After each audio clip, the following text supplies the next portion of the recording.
In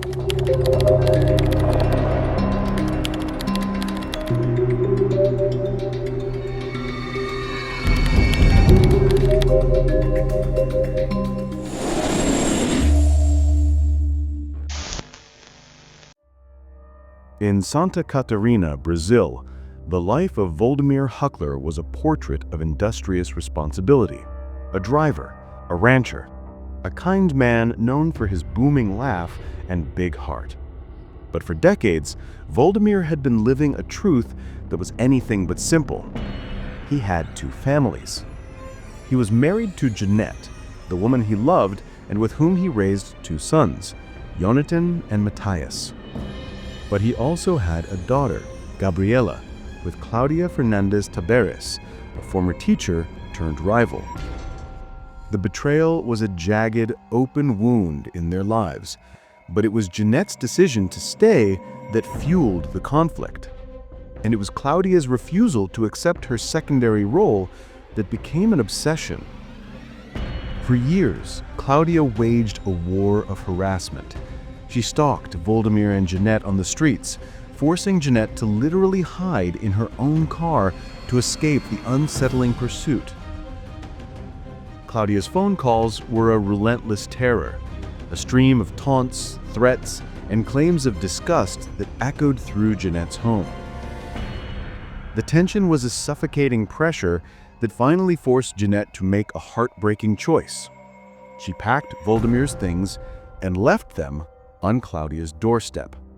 From that day forward, Voldemir lived with Claudia, yet he remained an unwavering father, his connection to Jonathan and Matthias a lifeline in the chaos. In mid-2022, after years of this agonizing triangle, Voldemir and Claudia made it official. They married, formalizing a relationship built on the wreckage of another. This was the delicate, strained balance that defined the Huckler family when Voldemir, always punctual and dependable, suddenly failed to show up for work on Tuesday, November 15, 2022. Panic was immediate. Voldemir had too much to live for: his cattle, a steady income, and a dream of buying new land with a considerable inheritance. Suicide was unthinkable. He must have simply walked away, a dramatic escape from the strain with Claudia. The alarm was first raised by Claudia herself, who reported him missing.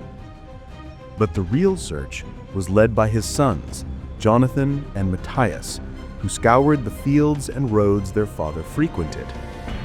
Days passed, yielding nothing. Jonathan, though deeply mistrustful of Claudia, went to her home to help.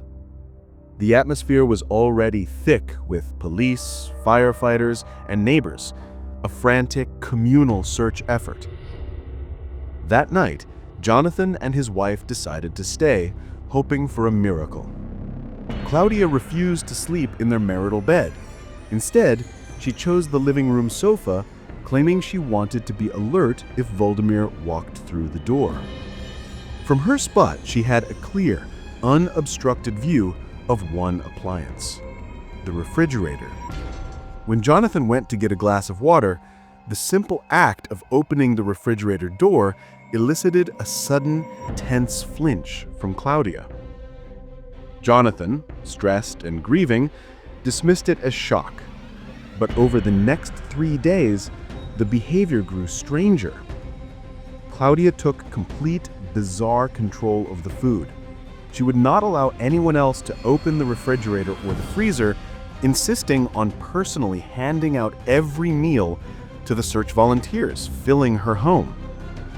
Little did Jonathan know, as he shared a meal prepared by his father's wife, that she was meticulously guarding a secret so horrifying that it would fracture his entire reality. The breakthrough came on Saturday, November 19th, 3 days after Voldemir was reported missing. Police called Claudia in for a formal statement. They noticed strange, bruising marks on her body, signs of a struggle. She agreed to a forensic exam, but shortly after leaving the station, she vanished. At the same time, an investigator received a call that would break the case wide open. A neighbor, uneasy about something he had seen, finally spoke up. Claudia's freezer was always nearly empty, but now it was inexplicably packed with food. The detail was too strange to ignore. Investigators returned to the house and, with grim purpose, began the slow, systematic removal of bags and frozen packages. As they peeled back the final layers of frozen goods, the terrifying truth was revealed. Hidden within the appliance that had been guarded so fiercely lay the lifeless, preserved body of Voldemir Huckler, aged 43. The community was left speechless. The man they had been searching for in the countryside had been in his own home all along. The woman who claimed to love him most had used the family freezer as a makeshift coffin, and then calmly served meals over the top of it. A warrant was issued for Claudia's arrest, but her surrender was simple. She walked into the police station herself, claiming she would face justice. In a pre-recorded video circulated online, she painted a chilling picture: self-defense. In her confession, Claudia claimed she acted out of pure survival. She described a life under constant threat from Voldemir, culminating in the night of November 14, 2022, when she says she snapped. She administered a sleeping pill to her husband. Once he was unconscious, she drew on her past experience on a dairy farm, binding his limbs as if handling livestock, before eventually suffocating him with a plastic bag. She claimed the act was the result of long-term abuse, fueled by her fear that he would eventually kill her. She even said that afterwards, she felt something she hadn't felt in years: freedom. Her defense was ready-made for the cameras, painting her as a battered woman pushed to the edge. But the evidence whispered a different, more sinister truth. The injuries on her body were inconsistent with a life-or-death struggle, and most damning was the clinical, cold-blooded effort to conceal the body, the meticulous packing of the freezer, the weeks of maintaining the lie. Investigators and Voldemir's family pointed to another potential motive: money and control. Voldemir had been keeping a large sum of cash at home, between $38,000 and $50,000, meant for a land purchase.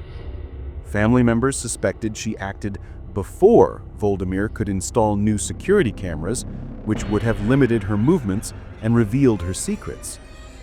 The unusual choice of the freezer suggested an immediate, desperate improvisation, a crime driven by the fear of being seen and losing control. As the case ignited a national debate in Brazil over domestic violence and justice, Voldemir's sons were left with a permanent scar. Jonathan couldn't shake the image of his stepmother calmly serving food, her hand reaching into the freezer where his father lay frozen in silence. Charged with aggravated homicide and concealment of the corpse, Claudia's case became a grim test for the Brazilian justice system. She was briefly released, only to be detained again due to the severity of the crime. The final question hangs heavy in the air. Was Claudia Fernandes Tabares truly a victim pushed to the edge of survival, or was she a calculating killer, driven by resentment and the pursuit of money and control? And what does a crime this chilling say about the dark, hidden secrets that can exist inside a family home? If you found this case compelling, be sure to hit the subscribe button and ring the bell. We open a new crime file every single week. Click one of the files on your screen now to continue the investigation.